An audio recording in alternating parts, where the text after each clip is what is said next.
El pacto que Dios hizo con el mismo Abraham, fue Dios quien lo instituyó, fue Dios quien lo confirmó que habría de cumplirlo. Hemos visto analíticamente cuál fue el procedimiento para poder efectuar ese pacto. Cuando Dios ordena a Abraham que sacrifique cierto tipo de animales y los coloque, hermano, uno enfrente del otro, es decir, las partes de esos animales que él habría de sacrificar. Lo que habría de hacer, la idea que nos da, hermanos, ese pacto, es que se dejaría un camino. Entonces las partes del sacrificio estarían una enfrente de la otra. El objetivo era de que los que habrían de pactar caminasen en medio de lo que eran esos sacrificios. Entonces era parte de lo que se exigía para instituir un pacto. La situación fue que el mismo Abraham, a quien se le había dicho, había arreglado todo, pero después él entra en un sueño profundo, a tal grado de que no habría de poder caminar con la otra parte, porque los pactantes caminaban uno a la par del otro para poder concretizar el pacto. Pero como Abraham entró en un profundo sueño, entonces el único que anduvo en las partes, como el camino que se había abierto, fue el Señor, nada más. Entonces ahí se confirma que Abraham no tuvo ninguna participación en ese pacto. Por eso es que el pacto abrahámico, es como una reseña que les estoy dando, es trascendente. Es tan trascendente que no se limita a cierta cantidad de años, como muchos especulan cuando les corresponde dar un estudio serio acerca de los pactos, porque cada pacto en la explicación tiene un límite. Por ejemplo, el pacto que Dios hizo con Adán en el huerto del Edén tuvo su límite, tuvo su terminación. El pacto que Dios hizo con Noé tuvo también su límite. Pero este tercer pacto es tan trascendente que no se limita a cierta cantidad de años. Y ahí la grande importancia, el por qué yo tengo que volverles a explicar a ustedes, porque en el pensamiento de los judíos algunas cosas son aceptables, que en ese pacto se dieron cosas que ellos las digieren, las entienden y no son difíciles de comprenderlas.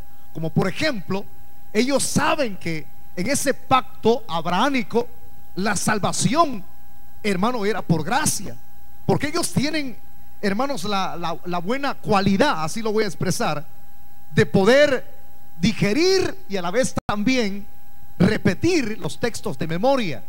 Muchos de ellos musitan, muchos de ellos repiten. Por eso es que cuando alguien que ha ido a Israel observa allá en el muro de los lamentos a los judíos que están inclinando a cada rato su cabeza, ellos lo que están haciendo es repetir textos del libro de los profetas. Por eso es que alguien en su comentario en el internet sacó este tipo de explicaciones. Decía: algunos de ellos repiten: Señor, ven pronto, Señor, ven pronto, Señor, ven pronto, Señor, ven pronto, te esperamos, y están repitiendo. Algo otros no, algo otros tienen un libro abierto ahí, en la Biblia, pero en el Antiguo Testamento lo tienen abierto para estar repitiendo textos de memoria. Pero si no lo tuvieran, ellos memorizan, tienen esa cualidad. Cuando uno entra y se centra en la cultura hebrea, todo padre hebreo enseñaba a sus hijos a memorizar la Biblia. Y esa fue una de las, recomendaciones, hermano, que el mismo Moisés dio a Israel, de no olvidar nunca los precedentes históricos que Dios hizo con Israel. Por eso es que si usted lee la Biblia, encontrará en el libro de Josué, cuando, hermanos, Josué mismo oye la voz de Dios, porque está en las orillas, él lo ha pasado al otro lado, y Dios le dice: Josué, hijo de Nun, levántate y pasa este pueblo al otro lado del Jordán. Entonces, cuando Josué oye la voz de Dios, él sabe que Dios hablándole para que él accione en su llamamiento. Él no se queda sentado, sino que él tiene que tomar la batuta, las riendas, que el mismo Moisés ya no pudo llevar, porque Dios no permitió que entrase a la tierra prometida.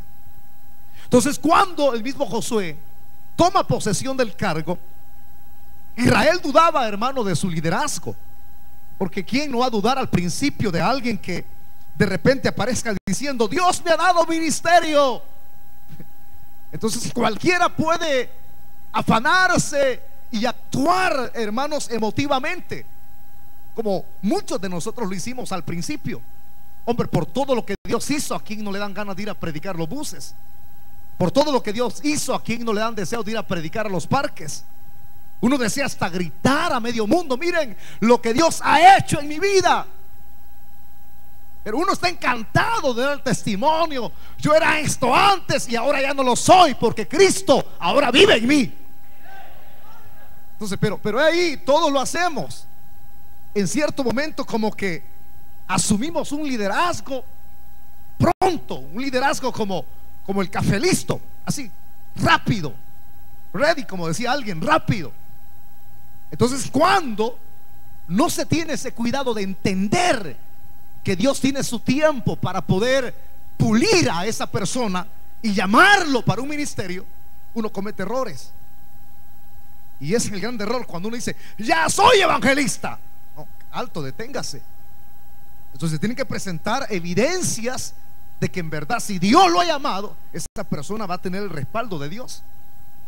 Todos los 5 ministerios tienen sus características. Ahora, no me compete explicarles en este mismo instante, porque me llevaría más de 1 hora. No es ese mi objetivo, explicarles la doctrina de los ministerios, pero simplemente una reseña. Las características tiene que presentar, las evidencias. Pues así sucedió con Josué.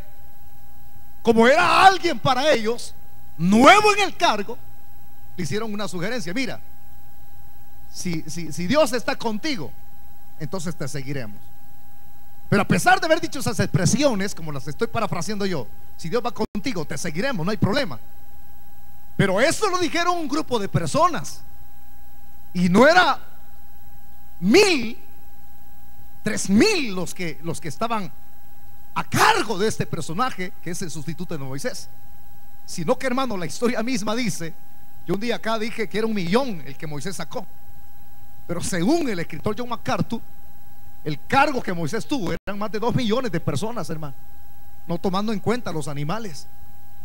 Entonces imagínense el cargo que se iba a echar en sus hombros Josué. No es como esta iglesia. Aquí vemos como 1000, pero ahí eran miles, cientos o miles pudieron haber dicho: si Dios está contigo, te seguiremos. Pero ¿qué pasa con nosotros? Hermano, hay personas que comienzan a murmurar. Una cosa es el liderazgo de Moisés, porque Dios respaldó a Moisés. ¿Quién no ha leído la historia? Por eso es que a Moisés hasta este momento en Israel lo tienen en una posición alta los israelitas.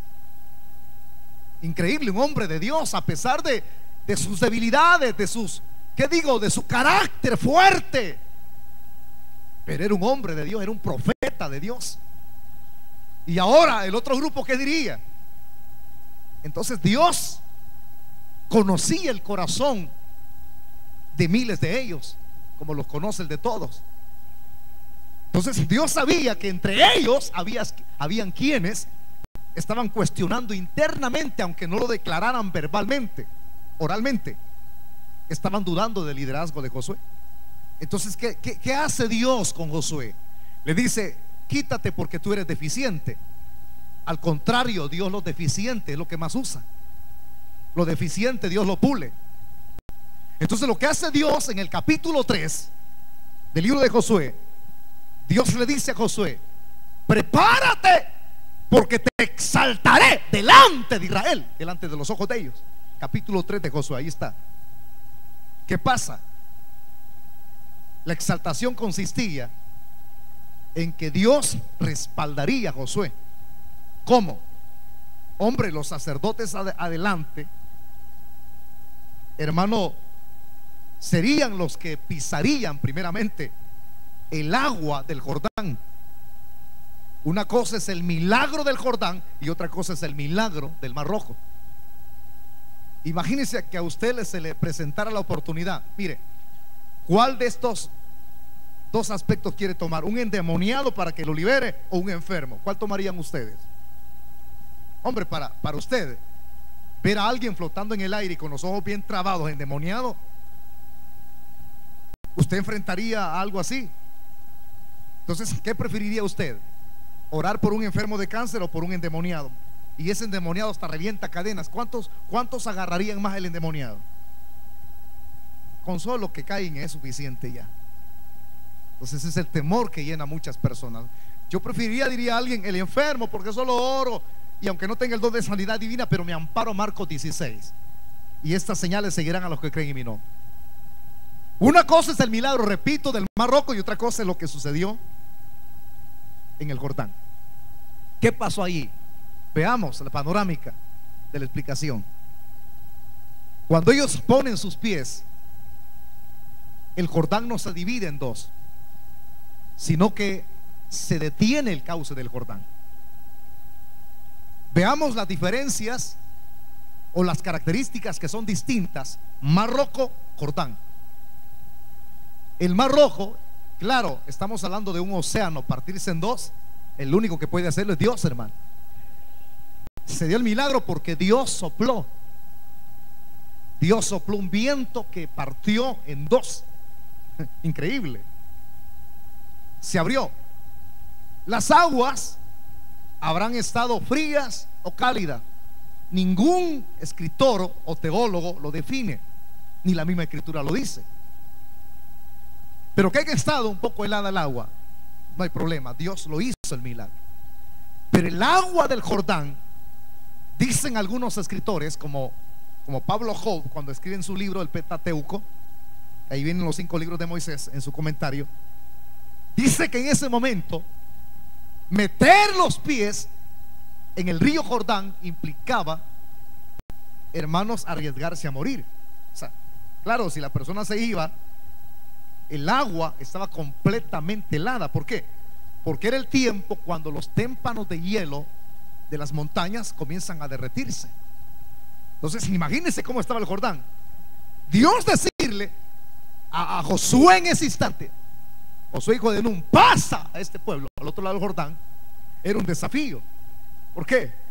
Porque nadie se arriesgaba a pasar el Jordán sin una balsa, porque los témpanos de hielo se estaban derritiendo. Entonces habían pedazos de hielo en el agua. Imagínese usted, hay un país en Europa en donde cada año hay como 10,000 a 15,000 personas que se bañan desnudos, como vinieron al mundo. Ahí salió en televisión, salió eso, viejitas y viejitos, hermano, corriendo, hermano, a tirarse en el agua llena de hielo, imagínense. Y algunos dicen: ¿qué locura es esa? Cada año lo hacen, ya están acostumbrados. Pero hay usted como salvadoreño a tirarse ya. Lo venden para minuta. Eso harían, lo venden para minuta. Entonces, ellos están acostumbrados al clima.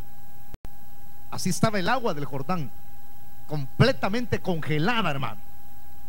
Y ahí viene, como dudaban del liderazgo de Josué, viene Dios, sucede el milagro y exalta a Josué, para que vean que no solamente a través de Moisés hizo el milagro de abrir el Mar Rojo o las 10 plagas en Egipto, sino que también hay otro por el cual puede hacer milagros, y es a través de Josué.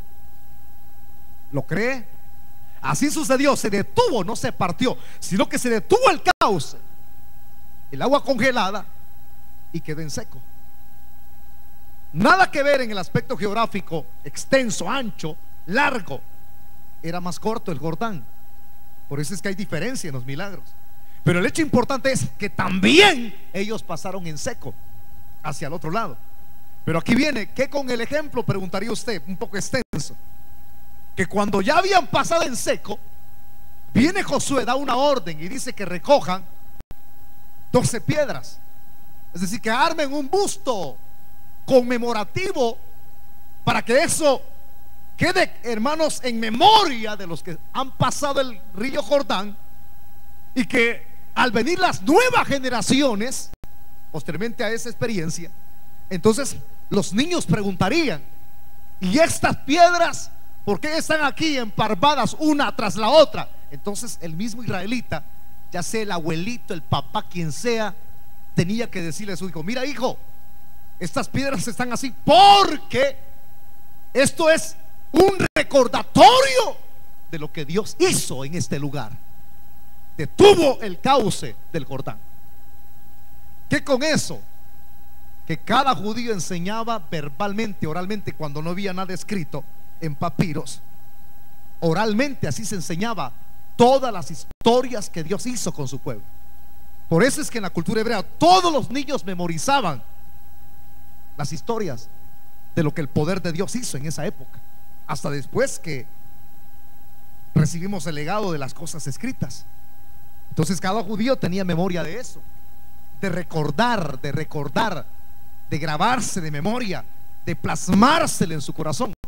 Y ahí viene el texto aplicado para nosotros cuando Eclesiastés dice: instruye al niño en su camino. ¿Por qué?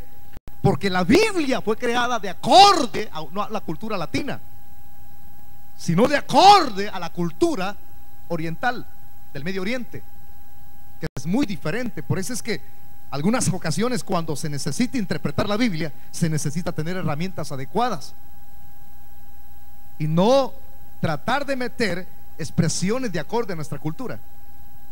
Por eso es que han sacado tantas traducciones de la Biblia, que algunas de ellas son equivocadas y otras son correctas, porque hablan literalmente. Por eso, hermano, al enseñarle todo esto, usted tiene la idea de que un judío sabía manejar que era un pacto. Ningún judío está diciendo: pues, no creo, yo nunca he visto eso, ese tema de los pactos. Todo judío es conocedor de los pactos. Pero el grande problema es que son tan conocedores que algunos de ellos se limitan el tercer pacto. Creen que tiene un límite y hasta ahí llega. Pero el mismo Pablo dice que no, y lo vamos a demostrar a la luz de la misma palabra del Señor, hermano, que este tercer pacto es previamente ratificado por Dios, y es ratificado para con Cristo.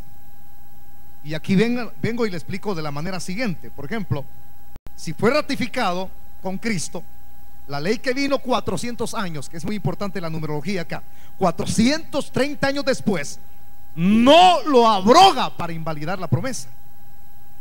Por favor, tengan preparada la Biblia, les voy a dar muestra de lo que estoy expresando ahorita. Los 430 años, ¿a qué se refiere esos 430 años? Por ejemplo, se refiere al tiempo que transcurrió entre la última declaración del pacto de Dios con Abraham y su entrega de la ley a Moisés. Es decir, que hay un margen de esos 400 años. Y si hay un margen, entonces, ¿por qué el pastor Wilber está enseñando que el pacto es extenso? Si Abraham murió, entonces si tiene un límite. Como tuvo un límite los otros pactos, este también tiene que tener un límite. Ya le digo, ellos están en el acuerdo que en el pacto de Abraham la salvación era por gracia, porque la Biblia dice que Abraham creyó a Dios y su fe le fue contada por justicia. Entonces no podemos decir hasta ahí llegó. No, hermano. El Señor, con las generaciones posteriores a Abraham, volvería a confirmar su pacto. Fíjese que es tan lindo entender esto, que el pacto es tan trascendente, su cronología, que la promesa que Dios le dio a Abraham la repitió con Isaac. ¿Se recuerdan ustedes quiénes eran los hijos de Abraham? Abraham tuvo dos hijos. Ustedes saben el lío que hay ahorita en el Medio Oriente. ¿Quiénes eran esos dos hijos de Abraham? El primero, dígame, Ismael, el hijo de la carne. ¿Quién es el segundo? Isaac, el hijo de la promesa. ¿Ya sabían ustedes que Dios, Cristo mismo, había descendido? Ayer les dije, la palabra de la aparición de Cristo teológicamente es la expresión teofanía. Teosfanía, aparición de Dios corporalmente, físicamente. Dios se aparecía. Y él mismo le llegó a decir a Abraham: mira, tu esposa va a tener un hijo. ¿Qué pasó? Una cortina dividía parte de la tienda cuando Cristo estaba dando la noticia. ¿Qué hizo Sara cuando oyó la noticia que iba a parir un hijo? ¿Ah? ¿Por qué se reía? ¿Sabían ustedes que reírse de lo que Dios dice, esa es una blasfemia? Es un insulto contra Dios. Dios en ese ratito lo hubiera matado, porque no creer a Dios es ponerle traba y limitar el poder de Dios. Dios es el mismo siempre, hermano. Así es que cuando diga, usted sabe que allá hay una persona que ya está a punto de morir, y yo creo, dice esa persona a notificar, que creo que mañana Dios lo sana y va a venir a la iglesia. Y viene la otra persona, como ya lo vio y está todo disecado, y dice, ni creo, hermano, ella es una momia. Para el poder de Dios no hay límite. Todo es posible para Dios.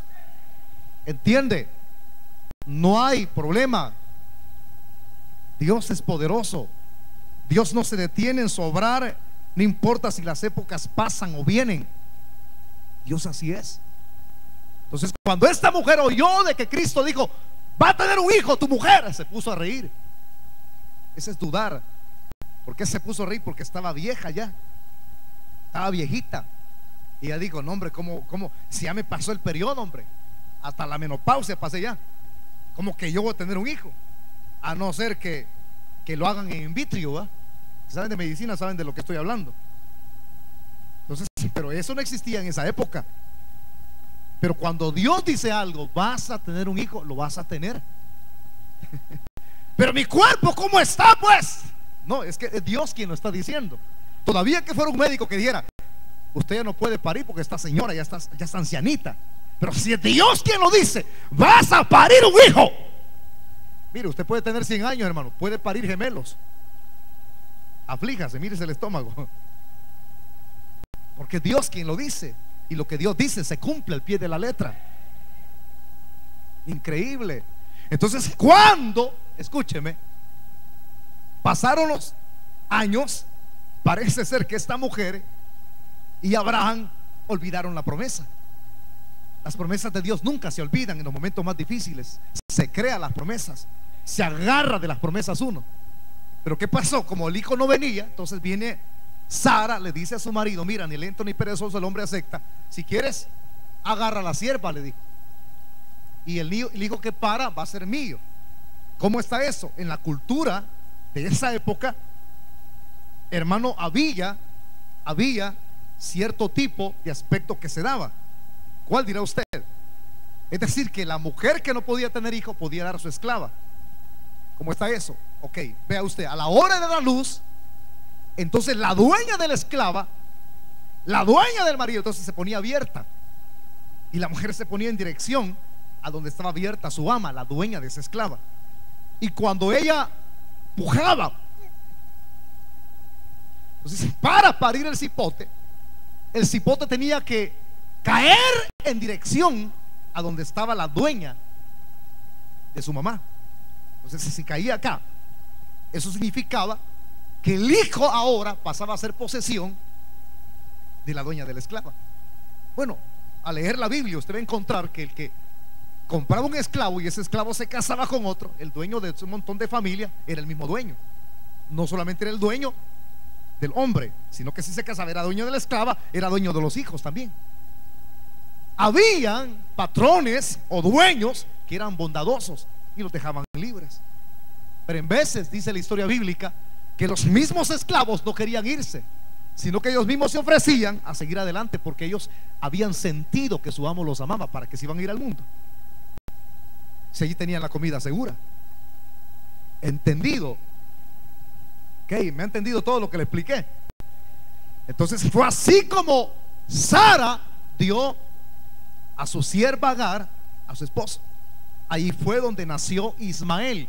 Ismael no tiene nada que ver con la promesa, mi hermano. O sea, diciéndoselo literalmente, en él no se ratifica la promesa que se le dio a Abraham. Se adelantaron y ahí está el lío, mire, que se está dando allá en Israel. Los palestinos son descendientes de Ismael, los árabes también. Ahí está que si alguien, por ejemplo, hace poco estuve viendo la entrevista en Google, en YouTube, de la entrevista que le hacen al representante, el que quedó en lugar de Yasser Arafat, una reportera, que esa mujer tiene una inteligencia bárbara, que comienza a cuestionarlo y a decirle: mire, ustedes, ¿por qué están peleando por la tierra y no la comparten? Y viene el tipo, dice: es que la tierra nos pertenece a nosotros. Así, pero ¿por qué no concertan la paz? Se ha intentado la paz a través de los dos periodos de los presidentes Bush, Clinton. Se ha buscado la paz, la mediación entre la ONU, y nunca se alcanza nada. Y se le pregunta directamente al tipo, dice: es que se puede, dice, buscar la paz, pero lograremos la paz, dice el tipo, hasta cuando Israel nos entregue toda la tierra que nos pertenece a nosotros. O sea que ahí no hay tales. Alguien puede ser paz y puede decir: mira, mitad aquí es tuyo y mitad este es mío. El tipo lo quiere todo, porque ellos se creen dueños de la tierra. Porque tiene ese atrevimiento de decir eso, porque él dice: porque nosotros lo hemos recibido de nuestro padre Abraham. Y en verdad Ismael era hijo de Abraham, pero a quien Dios hereda la tierra no es a Ismael. Dios promete cuidar de él. Dios promete sacar de los lomos de Ismael príncipes. Increíble. Bendecirlo. Por eso es que la preocupación de Abraham era esa: ¿qué va a suceder de este muchacho? Pero Dios le dice: no te preocupes, yo lo voy a cuidar a él. Es que la misericordia de Dios es grande. Pero ¿qué con Isaac? ¿Qué con él? Ya viejita, hermano, se cumple la promesa. O sea que aquella mujer ya no era mamá, sino que bisabuela. Imagínense cómo le puso a Isaac. ¿Saben ustedes qué significa el nombre de Isaac? Risitas. Y más se reía cuando lo veía, el cipote todo pelón. Entonces, abuelita, bisabuela era. Pero aún siendo bisabuela, ya viejita, se percató, se dio cuenta que cuando Dios promete algo, lo cumple al pie de la letra. Así como lo declara la misma palabra de Dios, lo cumple.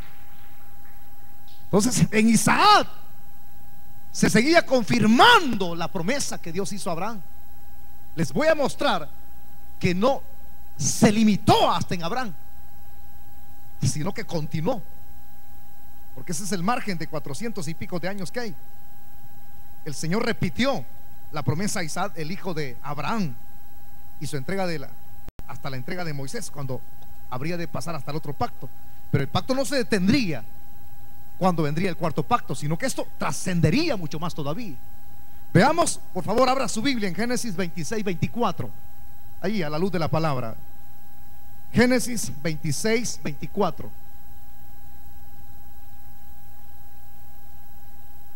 Usted va a observar ahí qué tremendo lo que Dios hace. No se limita el pacto, es trascendente.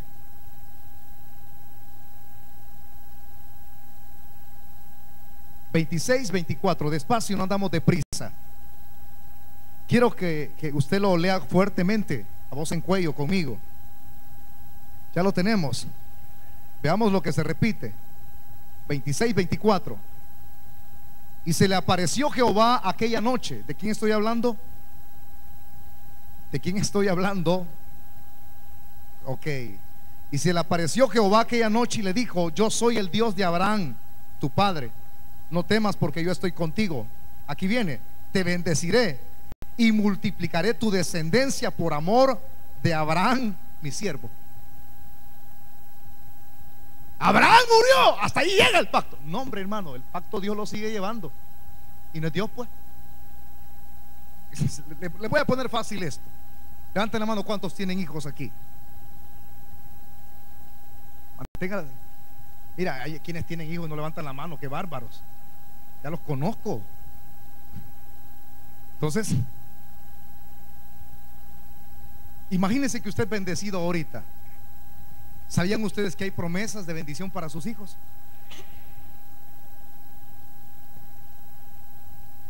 Usted se muere y la preocupación de uno es esto: ¿cómo van a ser mis hijos?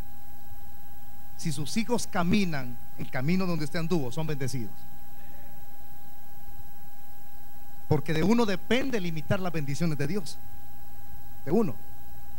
Entonces, cuando usted les enseña a ellos a seguir el camino, entonces, ¿por qué la preocupación? Si usted es bendecido, sus hijos lo serán. Ay, es que todavía no han aprendido un oficio. Cualquier cosa van a hacer, pero Dios los va a bendecir. Eso sucedió aquí. El pacto continuó en Isaac. ¿Se recuerdan las expresiones que Dios le dijo a Abraham cuando salió fuera?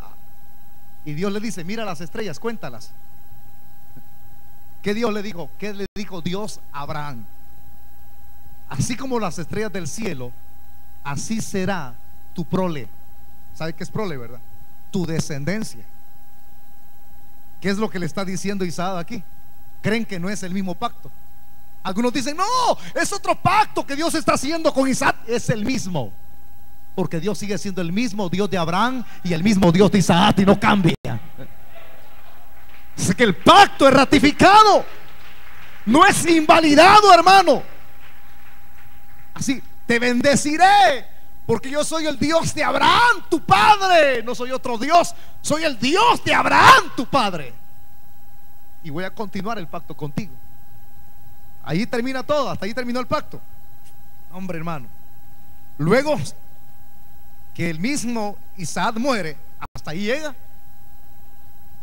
Hay un dicho muy duro en el mundo, es toco, no me dan ganas de decirlo, pero lo voy a decir, hermano. Dígalo, seguro. Como no es usted la que no va a decir, soy yo. Entonces, un dicho muy duro que dice: muerto el perro, se terminó la rabia. Muy duro. Aquí es: muerto Abraham, se terminó todo. ¿Qué? Es Dios quien confirmó el pacto y quien lo ratifica. Muere Isaac y Dios lo vuelve a ratificar con el nieto. ¿Cómo? Isaac tuvo dos hijos. Uno se llamaba Esaú, que era muy velludo de tipo, el hombre lobo le decían, licántropo, muy velludo. Y el otro era lampiño, ni pelo, igual hermano Wilber en el bigote, hermano. No se ríe, usted también no tiene bigote. Entonces no era velludo, eran gemelos. Uno venía agarrado del carcañal del otro. Había una lucha de dos naciones en ese vientre. Pero vea eso usted. Ahí hay una expresión en la Biblia que dice: a Jacob amé, mas Esaú aborrecí. De Dios depende a quién va a exaltar. Entonces, a quien Dios escoge es a Jacob. ¿Quién es Jacob? Hijo de Isaac y nieto, dígalo fuerte conmigo, nieto de Abraham.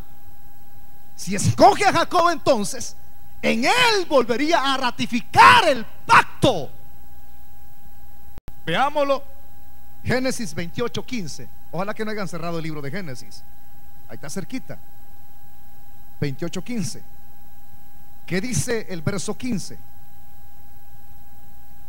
He aquí, yo estoy contigo y te guardaré por donde quiera que fueres, y volveré a traerte a esta tierra, porque no te dejaré hasta que haya hecho lo que te he dicho. O sea que, diciéndolo literalmente, yo te voy a bendecir. Y acuérdense que este tipo fue el que hizo el trato con Dios: de todo lo que tú me dieres, la 10ª parte, diciéndolo literalmente, el 10º voy a apartar para ti. Increíble. Entonces Dios ratifica el pacto con el nieto hoy. Increíble, con Jacob, ahí está, claramente. O sea, con esto yo le puedo decir, tomar como base, que la ley vino 645 años después de Abraham, la ley. Y no estoy mal en el dato cronológico, porque estamos hablando de eso. ¿Cuánto le dije? ¿Cuánto le dije? Se lo repito, la ley vino 645 años después de Abraham. Pero aquí viene la otra explicación cronológica. Pero 215 años más tarde, Dios reiteró el pacto de Abraham a Jacob. Estoy dándole detalles completos, aquí no me estoy equivocando yo. 215 años más tarde, Dios ratifica, reitera el pacto de Abraham a Jacob cuando se le aparece. Por eso es que la idea de los 430 años exactos Se está hablando antes del pacto mosaico en el Sinaí, 430. O sea que diciéndolo, ya aplicándolo, es que el pacto con Abraham ni siquiera logró establecer el principio de la salvación por fe, así como usted lo está escuchando ahorita. Se lo voy a repetir. Lo cierto es que el pacto con Abraham ni siquiera logró establecer el principio de la salvación por fe. Se lo voy a decir así: tan solo lo verificó. Una cosa es verificar y la otra cosa es verificar y notificar. O sea, notificó, así es la expresión correcta, como le escriben algunos escritores de la Biblia. ¿Por qué? Porque el tiempo de la caída de Adán, aquí hay un hermano que me preguntó de eso, porque estuvimos discutiéndolo acá. ¿Hubo ley en el pacto edénico? Pues ahora le respondo, hijo, y me voy a basar al primer pacto en lo que voy a expresar ahorita. Por favor, oído con lo que voy a expresar. Desde el tiempo de la caída de Adán, la fe había sido el único medio para que el hombre llegara a ser justo delante de Dios. O sea que le estoy diciendo que aún en el inicio de ese pacto ya tenía el hombre que depositar fe después de la caída. O sea, aquí no hay tales, hermanos, de que solo por la ley como los judaizantes metían, puede alguien ser salvo. Señores, es por la fe. Y el pacto no se invalida. La fe desde allí desprende hasta continuar en el siguiente pacto, que es en el pacto que Dios concretizó con Noé. ¿Qué dice la Biblia de Noé cuando Dios lo apartó? Cuando Dios lo vio. Lea la palabra de Dios, dice: y Noé halló gracia a los ojos de Dios. ¿Qué significa la palabra gracia? Noé necesitó de gracia para ser salvo miles de años atrás. ¿Qué necesitamos nosotros para entrar al cielo? Gracia sobre toda gracia.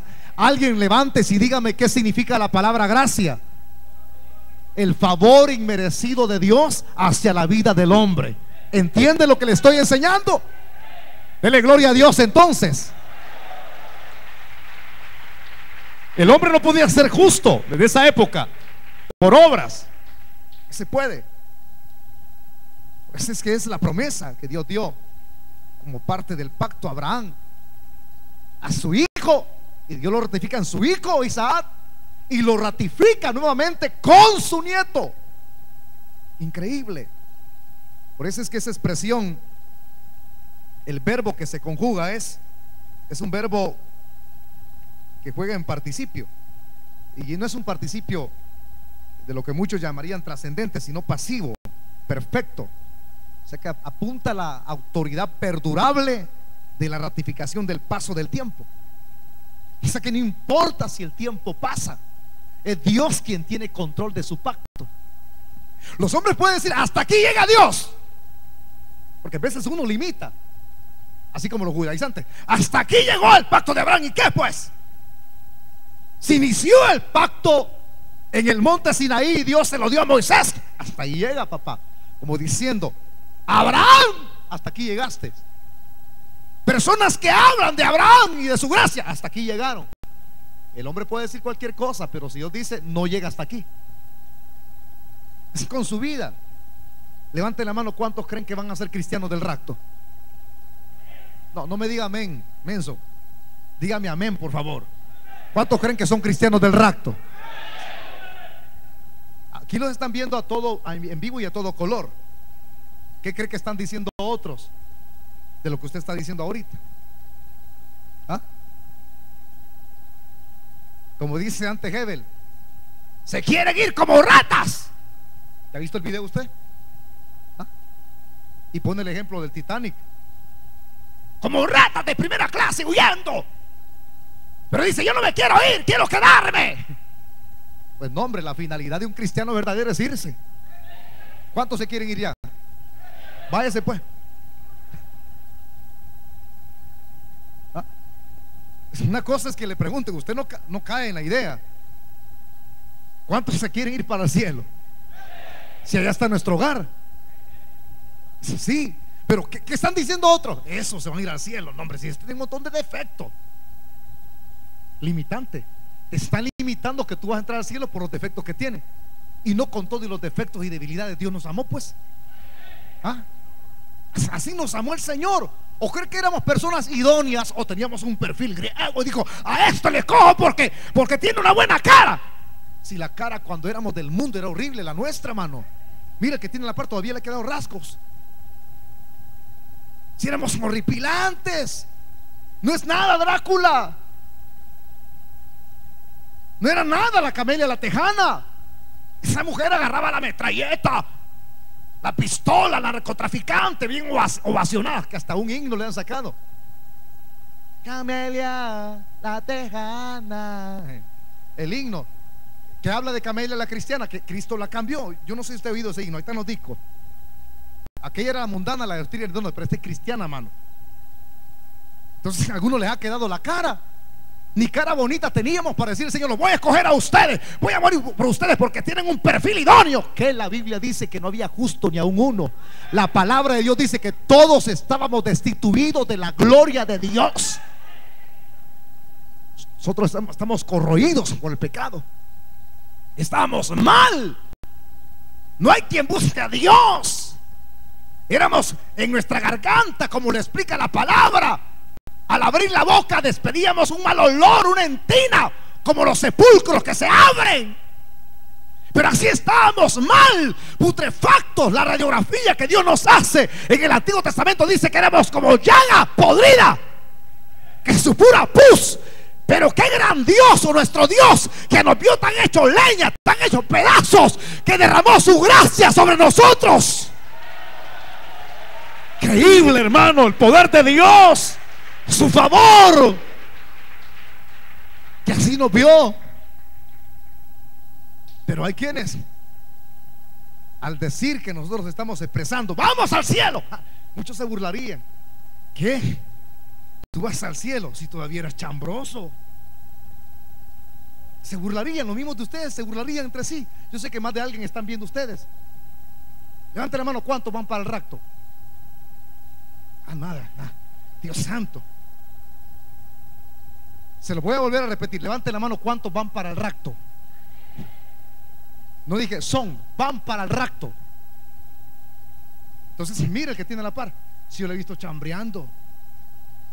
Si aquí tengo a la par un paparazzi, aquí tengo otro que es lengón, ahí hay otro que todavía anda con mañitas.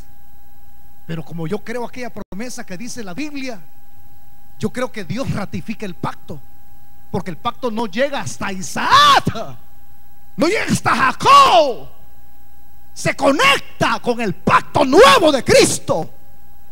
¿Me entiende? No se limita. Por eso es que el nuevo pacto, cuando se conecta, Pablo puede decir libremente: el que comenzó la buena obra en nosotros habrá de perfeccionarla. Así, no se limita. Dale de entender el verbo que se conjuga en participio, ¿verdad? Apunta a la autoridad perdurable de la ratificación del paso del tiempo. No importa el tiempo que pase, no importa. Dios ratifica, porque tuvo ni tendrá, dice, efecto alguno sobre ella, mucho menos de invalidarla.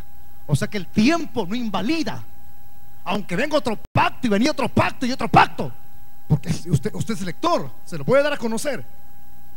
Después del pacto mosaico hubieron otros pactos. Usted tiene el pacto davídico. Dios continuó haciendo pacto con el hombre, el davídico. Por eso es que ahí está aquel himno que dice: Dios de pactos. Dios es un Dios de pactos. Y eso no es herejía. Dios es un Dios de pacto. El problema es que los hombres dicen: haga pacto. Señor, ya no podemos hacer pacto con Dios porque es Él quien nos hace. Ya hubo un último pacto. El último pacto fue el que Cristo ratificó con su sangre. Pero los hombres dicen: haga pacto. Si da $10,000, Dios le da 20,000. Dundos son esos. Aquí nunca le decimos haga pacto, porque los pesetas dan. O lo cobran, mano. Y no tenemos el atrevimiento de hacer tampoco. De una cobra y Dios le da 2. Este pacto es tan trascendente que vinieron otros y Dios siempre siguió ratificándolo, porque lo consolidó en base a la simiente de Abraham. ¿Y quién es la simiente de Abraham?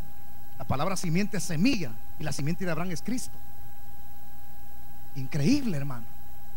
Por eso es que es lindo entender este asunto. No quedó allá cortito, sino que esto continúa. Por eso le digo, la gente no creería que vos vas a ser salvo si vos seguís siendo malacate. La cuestión es esta, hermano, que cuando Dios toma por hijo a alguien, no lo deja a medias. Y el problema es que muchas veces no encajamos con lo de Dios. Pero viene Dios, azota al que ama, azota al que ama. Entonces, porque al que Dios ha escogido. Una pregunta me hicieron un día de estos, hablando de los 5 puntos del calvinismo, 5 doctrinas de gracia. Me dice una persona: hermano, si un cristiano puede caer de la gracia. Y yo le digo: sí. ¿Cómo? Me dijo. No, me dijo, eso no es así, me dijo. ¿Cómo no? Le dije yo. Lo que pasa es que usted no entiende, estamos como los pies en el mundo si no nos cuidamos. Y la otra pregunta es: si cae, ¿puede volver él? ¿Y Dios puede perdonarlo? Es que el pacto no se limita, es Dios quien lo ha hecho con la sangre de Cristo. Entonces, ¿podrá él venir de regreso? No, es que él no puede. Lea por favor la parábola del hijo pródigo, le dije yo.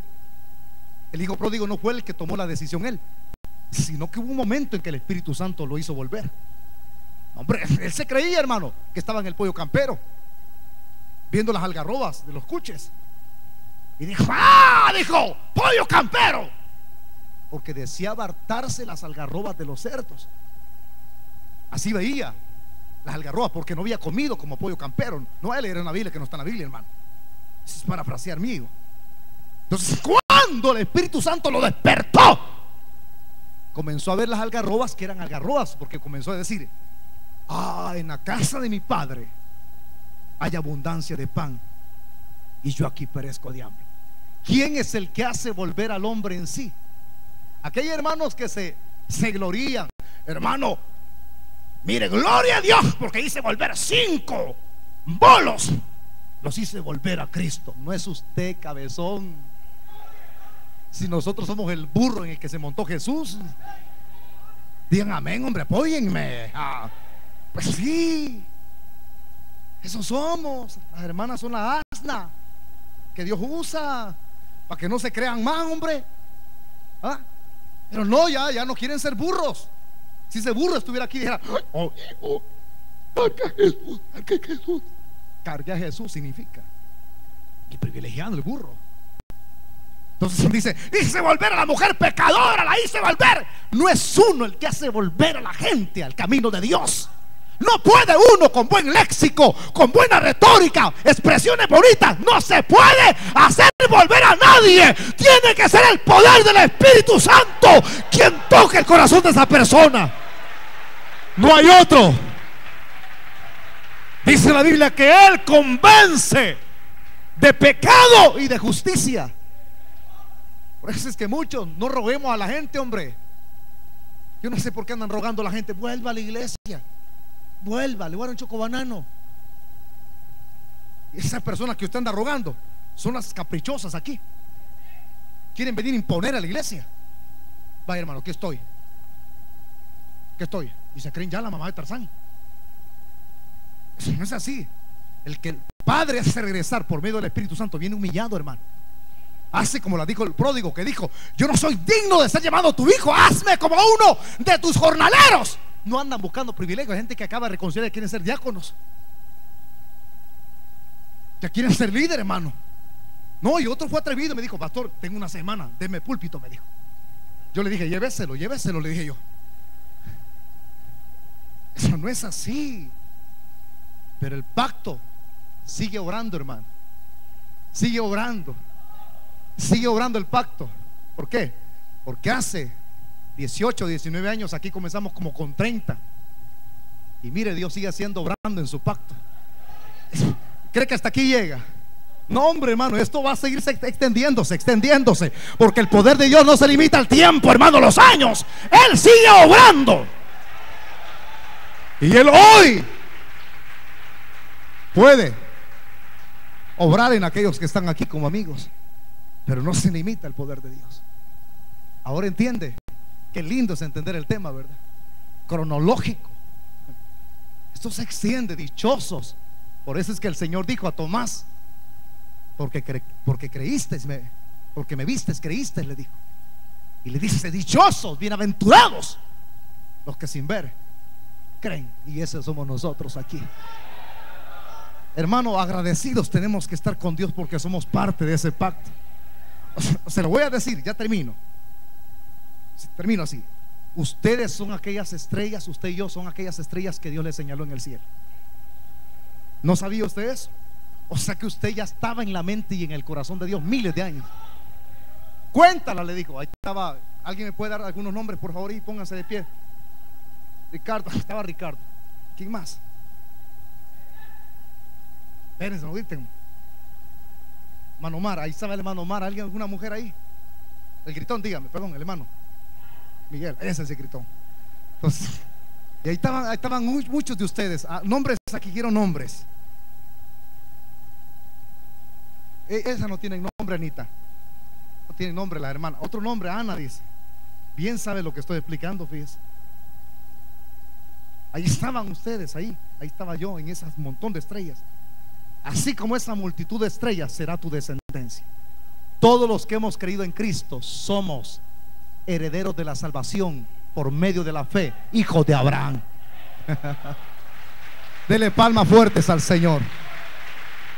Cerramos nuestros ojos. Cierre sus ojos, por favor. Vamos a orar. Padre, te damos las gracias por tu grande amor y tu grande misericordia. Gracias por bendecir nuestras vidas a través de tu palabra, Señor. Tu Espíritu Santo nos ha dado discernimiento para entenderla. Así como estamos, yo quiero hacer dos invitaciones. Si alguien quiere ser parte de ese pacto para salvarse, el único medio se llama Jesucristo, el Hijo de Dios. Es por la fe, no por obras, para que nadie se gloríe. Si alguna persona le va a rendir su vida a Cristo, póngase de pie rápido. Tengo un minuto. Se me termina rápido, yo voy a hacer la invitación. Si alguien le va a rendir su vida a Cristo, póngase de pie. Por primera vez, pónganse de pie los amigos que hoy le van a rendir su vida a Cristo. Si hubiera alguien también que necesita reconciliarse, pónganse de pie los que necesitan reconciliarse con Dios. Voy a orar por las personas que necesitan reconciliarse. Pónganse de pie. Hagamos la invitación rápido, hermano. La última invitación, hagámosla, por favor. Diáconos, a los amigos va dirigida la invitación. No puedo irme sino invitarle a usted, porque más de alguien puede sentir el deseo, y yo no quiero frustrarle el deseo a nadie, ni coartarlo. Si hubiese alguien, póngase de pie ahí donde usted está. Vamos a orar rápido, venga acá, vamos a orar ya. Póngase de pie y venga. El hermano diácono lo va a traer a usted acá adelante. Venga, levántese de su asiento. No se vaya lo mismo para su casa. Salga de su asiento, pida permiso. Hoy es un día especial para usted, para que pueda volver al Señor. ¿Habrá alguna persona que se pone de pie? Voy a orar ya. ¿Habrá alguien? Oramos entonces. Pongámonos de pie, iglesia. Vamos a orar todos. Padre, te damos las gracias por tu palabra, por el estudio que hemos tenido. Hemos aprendido